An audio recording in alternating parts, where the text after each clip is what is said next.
in Pride, you fought in the very first Bushido event, and you fought Mitsuoka.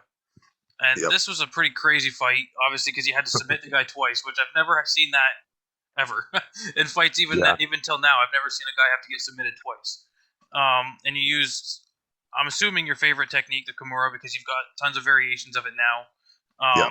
that I've seen online and stuff like that. So, what was that fight like, and what was going through your head when he tapped the first time and then they didn't stop it?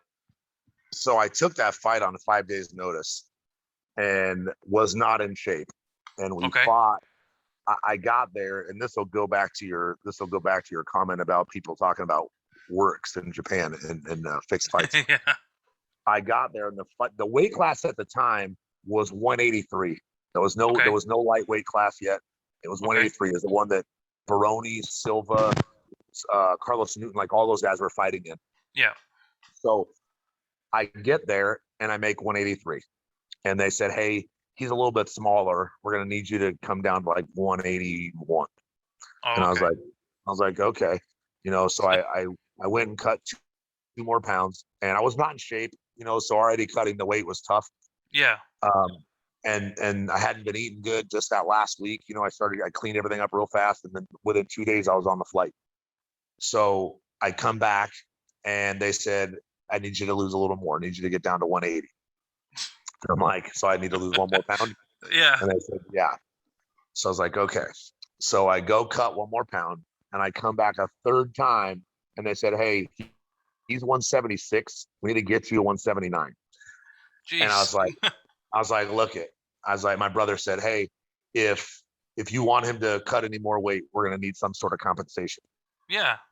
And Yokita Kondo from Pride goes, "Okay, you want Chris to win the fight?" swear to God. That's crazy. I looked at him and I was like, "Oh my God, I knew that shit happened here." So I was like, no, I'll do that. And I'll do that on my own. Yeah. Yeah. But that's how I ended up signing a 4-fight deal with them. Yeah. That was my compensation for cutting the weight again. They just brought me over for 1 fight. Okay. So, and he was the guy they were trying to blow up over there at the moment. So when I beat him, it was only a minute and a half or something. Yeah, it was quick. I was already tired because I wasn't in shape. So I armbarred him, and he yells, he screams and taps, and the referee jumped in and stopped me. So I was like, cool. He put his hands on me, grabbed me and the arm, and he goes, "Ah." So I let go. I walk away, and I hear them, and I turn around, and you can see in tons of videos, I turn around, I was like, "What?" What the hell? I didn't tap. And they're like, they started saying we're going to fight again. And I walked right up to him, and I got in his face. I said, "Look at me right now and tell me to tap. Look at me." I was like, "This event's called Bushido, honor." I said, "Look at me and tell me to tap." He was doing this. They would not look at me. And then Carl Uno was in his corner. And I said, "Man," I said, you we tapped. Come on." And same thing. He wouldn't say anything. He goes, I'm sorry. So I'm glad that we fought again, because the second half of the fight was way more exciting. I got to hit my Kimura off a single leg. I played in a position that I now call home base, and then I finished with a Kimura. And then I leaned in his ear, and I said, and I broke his shoulder badly. I leaned in his ear, and I said, "You should have admitted you tapped the first time. You should have just stayed away." Yeah.